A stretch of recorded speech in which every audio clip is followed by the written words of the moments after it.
বন্ধুরা সবাইকে স্বাগতম জানাই মুশফিক অর্গানিক গার্ডেনে। নতুন বন্ধুদের কাছে আবেদন রইল আমার চ্যানেলটিকে সাবস্ক্রাইব করে নেওয়ার জন্য এবং নোটিফিকেশনের জন্য বেল আইকনটি অবশ্যই প্রেস করে নেবেন, যাতে করে আমার নতুন ভিডিও আপনাদের কাছে দ্রুত গতিতে চলে যায়। তো বন্ধুরা, দেখতে পাচ্ছেন আমার বাগানের মধ্যে কাঁকরোল গাছ। তো এই কাঁকরোল গাছের আজকে আমি পরিচর্যা করব। একজন আপুর রিকোয়েস্ট যে ওনার গাছে কাঁকরোলের ফুল আসে না, তো সেই জন্য আজকে আমি কিভাবে ফুল আসে কাঁকরোল গাছে সেই হিসেবে পরিচর্যা করব, যাতে করে যেনাদের গাছে ফুল আসে না সবার গাছে ফুল আসে। তো কিভাবে পরিচর্যা করলে আমাদের গাছগুলোর মধ্যে ফুল আসবে, তো সেই হিসেবে আজকে আমি পরিচর্যা করব। শেষ পর্যন্ত দেখে নিন, তাহলেই বুঝতে পারবেন। প্রথমত আপনাদেরকে লক্ষ্য করতে হবে যে কাঁকরোল গাছের পাতা কিছু হলুদ লাল রঙের পোকা খেয়ে ফেলে। তো সেই পোকার আক্রমণ থেকে পাতাগুলোকে রক্ষা করতে হবে। মাঝে মধ্যে 1 সপ্তাহ পর বা 5 দিন পর পর আপনারা নিম তেল প্রয়োগ করুন, যাতে করে পাতাগুলো পোকায় না খায়। কারণ যদি পাতা খায় তাহলে আপনাদের গাছের অনেক ক্ষতি হয়ে যাবে। কারণ আমরা জানি যে পাতা গাছের খাদ্য তৈরি করে, এবং পাতা যদি ভালো না থাকে গাছের মধ্যে তাহলে আপনাদের ফুল ফল আসবে না।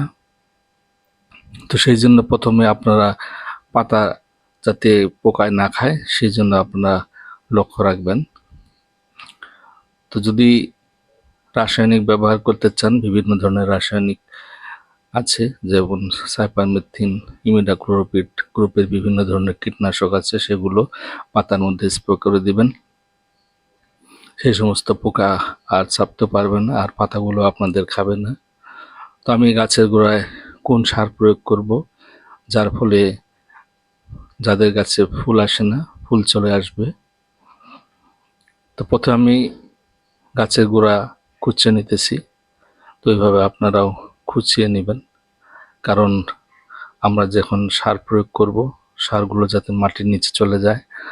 মাটির নিচে না গেলে সারগুলো গলবে না আর ধুয়েও চলে যাবে না, যেহেতু এখন বৃষ্টির সিজন।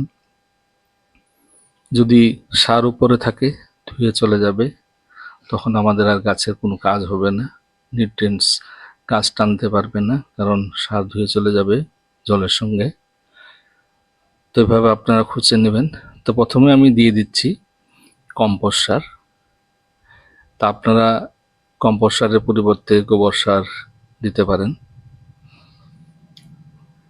তো এটির মধ্যে বিভিন্ন ধরনেরই নিউট্রিয়েন্টস থাকে। তো তার মধ্যে আমি এটি নাইট্রোজেনের সোর্স হিসেবে দিয়ে দিচ্ছি, কারণ আমি অর্গানিক সার প্রয়োগ করি, রাসায়নিক সার আমি দিই না। আমার অর্গানিক বাগান, সেই জন্য আমি অর্গানিক সার প্রয়োগ করি। তো এইভাবে আমি প্রথমে নাইট্রোজেনের জন্য এই কম্পোস্ট সার দিয়ে দিচ্ছি, কারণ গাছের বৃদ্ধিও দরকার কাঁকরোল গাছের। তো তারপর আমি নিয়ে নিচ্ছি রক ফসফেট, এটি আধা মুঠোর মতো দিয়ে দিচ্ছি। এটি প্রয়োগ করলে গাছের শিকড়কে মজবুত করে গাছের ফুল ফল আনতে সাহায্য করবে। কারণ তারপর দিয়ে দিচ্ছি অর্গানিক পটাশ, দেখতে পাচ্ছেন। এই সারটি প্রয়োগ করলে গাছের মজবুতিকে বাড়ায়, গাছের ফুল ফল আনতে সাহায্য করে। এই দুইটি হচ্ছে মেন সার। যেনাদের গাছে ফুল আসে না বা ফল টেকে না, তো ওনারা এই ফসফেট এবং পটাশ এই দুইটি সার প্রয়োগ করবেন। তারপর উপরন্তি আপনারা দিতে পারেন এই সি উইট বা সি সিক্রেট, এটার মধ্যে মাইক্রোনিউট্রিয়েন্টস থাকে। এটি আমি আধা মুঠোর মতো দিয়ে দিচ্ছি। তো এইভাবে আপনারাও দিয়ে দিবেন। যে দুইটি সারের কথা বললাম, ফসফেট এবং পটাশ, এই দুটি সার প্রয়োগ করলে আপনার গাছে অবশ্যই ফুল আসবে এবং সেই ফুলগুলো ফলে পরিণত হবে পলিনেশন হওয়ার পর। তো এভাবে ভালোভাবে মিশিয়ে নেবেন। মিশিয়ে নিয়ে তারপর পর্যাপ্ত পরিমাণে জল প্রয়োগ করবেন। তো বন্ধুরা, আমার ভিডিওটি কেমন লাগলো কমেন্টসের মাধ্যমে আমাকে জানাবেন। যদি ভালো লাগে একটা লাইক দিবেন, বন্ধুদের সাথে শেয়ার করবেন।